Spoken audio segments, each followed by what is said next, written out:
também se acresceram, se aprofundaram. Eu diria que esse é um paradoxo da dialética da civilização moderna. Né? Eu acho que é importante atentar para isso. Foi mais ou menos isso que eu tentei apresentar aqui para você. Nós, quem somos esse nós?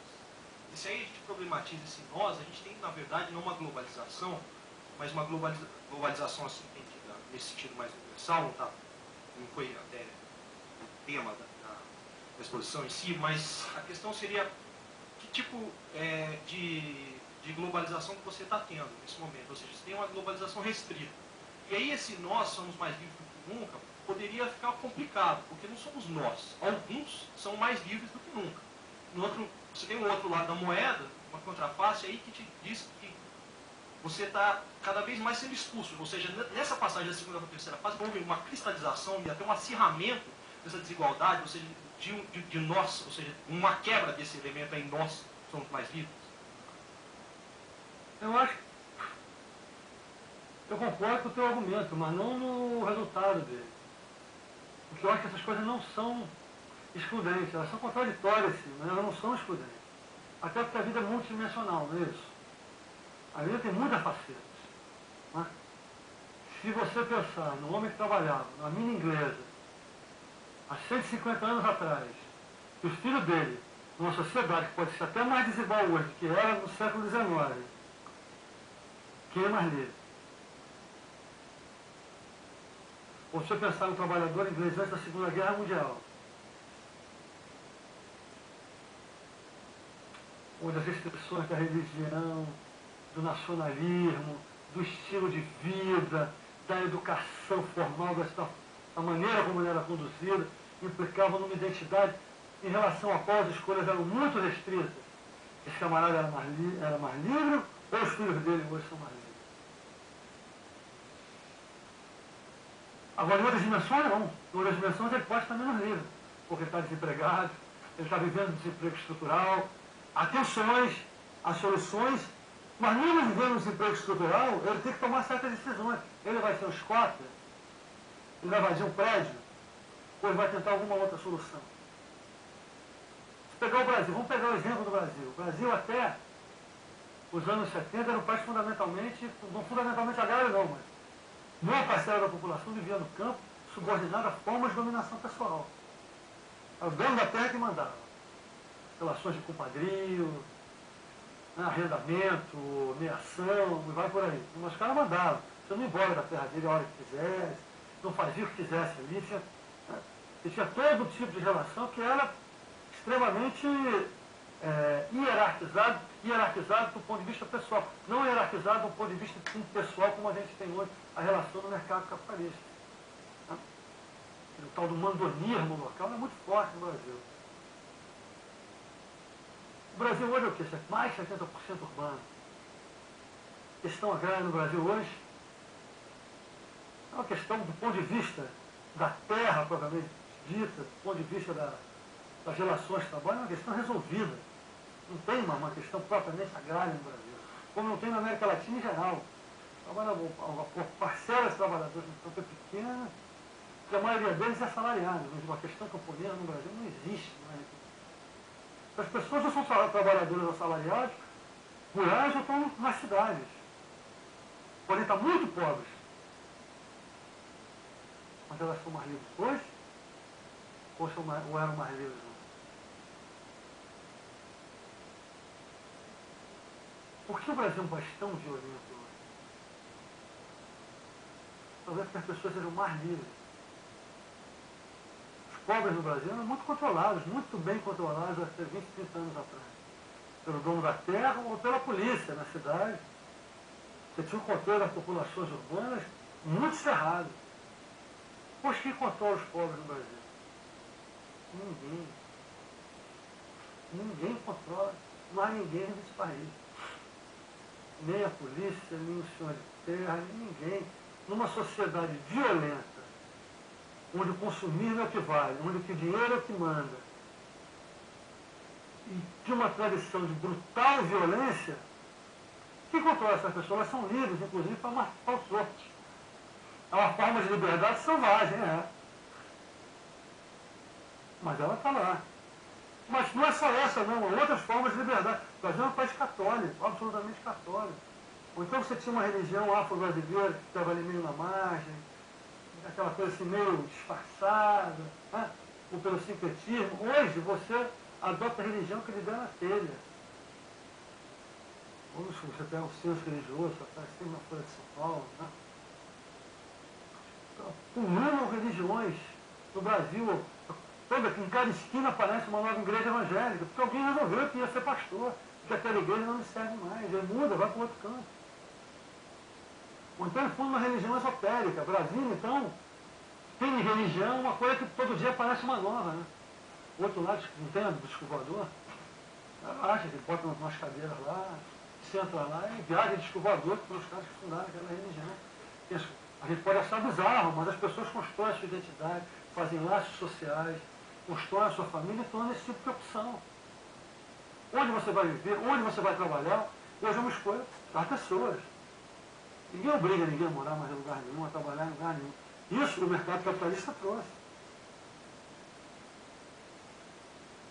O Marx falava na liberdade do trabalhador em dois sentidos, né? Ele falava em dois sentidos, ele não falava só não. Livre dos meios de produção e, portanto, sujeito à dominação do capital, mas livre mesmo também. Porque agora ninguém manda mais ninguém diretamente. Porque o Marx diz outras coisas também, não vem ao caso, mas ele estava atento para esse tipo de questão. Eu acho que é um tema importante do mundo da gente, por exemplo. Possibilidade de fazer escolhas, e se mais que a possibilidade de ser obrigado a fazer escolhas. Ninguém mais pode viver sem fazer escolhas. Isso é um imperativo da vida cotidiana, por isso dá tanto trabalho. Toda a discussão sobre a reflexividade, eu ia até falar um pouco disso hoje, mas não dá tempo, né? Essa ideia de que algumas correntes da sociologia introduziram sobre a temática da reflexividade, está muito presente por causa disso. A gente tem que pensar, tomar decisões, refletir. Acho que a forma como se define em geral essa problemática, mas é uma questão, assumiu essa importância, veio para a linha de frente exatamente por conta do fato que nós somos muito livres e somos obrigados a escolher. Aquela condição supostamente ontológica do Sartre afirmou, era uma condição moderna e que se acentua com um aprofundamento de determinadas características da modernidade à medida que ela vai avançando. Enquanto ela for avançando, a tendência é se aprofundar. Sem prejuízo de que tendências à dominação também se façam presentes. A hora que essa tensão sumir, é que a gente sai da modernidade. Porque a modernidade é esta tensão entre dominação do Estado, do mercado e a busca de liberdade. Na civilização moderna, liberdade e igualdade são compatíveis? É o que eu estava falando, né? Isso, em princípio, do ponto de vista dos valores, são inseparáveis. São inseparáveis. Essa é a intuição fundamental dos liberais, do Locke e de outros autores liberais. Né? São muitas avaliações. Para você ser livre, você tem que ser igualmente livre. Por quê? Liberdade na Idade Média era igual a privilégio. Não é isso? Você tem uma cidade que é livre. Você tem um estamento que é livre. Liberdade era o nome do privilégio.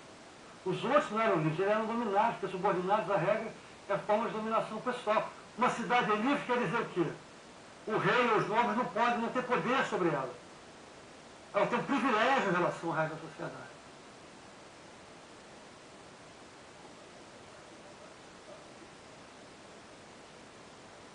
Essa foi uma complicação desde o começo para os liberais, porque os liberais se imaginam o quê?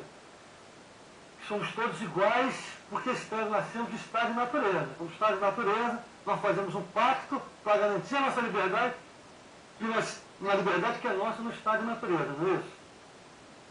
Para explicar como é que tem desigualdade de propriedade para os liberais, sempre foi, digamos assim, um perrengue enorme. Você vai ver lá no Locke como é que ele justifica que alguns têm mais terra do que os outros, é uma ginástica enorme. Somos todos iguais. Nascemos exatamente iguais. Por que uns têm mais terra do que os outros? Aí tem um argumento da laboriosidade, aí tem toda uma argumentação. Mas quando você vai discutir a relação fundamental de poder, todo mundo tem que ter a mesma coisa, não da propriedade, aí é que eu estou dizendo. Já com o liberalismo, essa tensão aparece. O que se afirma? A igualdade absoluta, que não é a igualdade em relação à lei. A liberdade em relação à lei garante a liberdade original, do estado de natureza. A lei ela é formulada para garantir que ninguém possa dominar o outro. E o Estado vai ter o papel exatamente de garantir a lei, que ela seja cumprida. Essa, toda a discussão, uma das discussões mais complicadas no liberalismo diz respeito exatamente ao Estado de natureza. Nós somos livres no Estado de natureza, ou que funda a liberdade e a lei. Esse é sempre um problema. Né?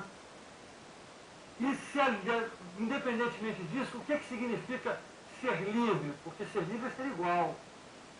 É a igualdade do Estado de natureza ou a igualdade perante a lei? Bom, na medida em que é ser igual no Estado de natureza ou ser igual perante a lei, mas você tem dentro do próprio direito fundamental, que é o direito à propriedade, um princípio que permite a desigualdade, você introduziu ao mesmo tempo complementaridade e tensão dentro da forma de institucionalização da modernidade. Porque o que se funda com o direito são as instituições modernas. O Estado moderno é fundado como uma instituição a partir de uma determinada formalização que positiviza os direitos. Ao positivizar os direitos, ela cria dentro dela mesma uma igualdade igualitária e um princípio que permite a desigualdade. As coisas vêm juntas. Mas se você continua pensando na liberdade igualitária, isso vira um problema, porque como é que é? Funciona isso. A liberdade igualitária em todos os planos, onde todos são realmente livres e iguais, vai entrar em contradição com o princípio da propriedade. A não ser que você faça a leitura do Rousseau. Do Rousseau, a única sociedade que pode realizar isso é a sociedade dos pequenos proprietários, onde todos têm exatamente a mesma propriedade. É uma forma liberal, para usar uma terminologia um pouco defasada, pequeno burguesa, de resolver essa tensão.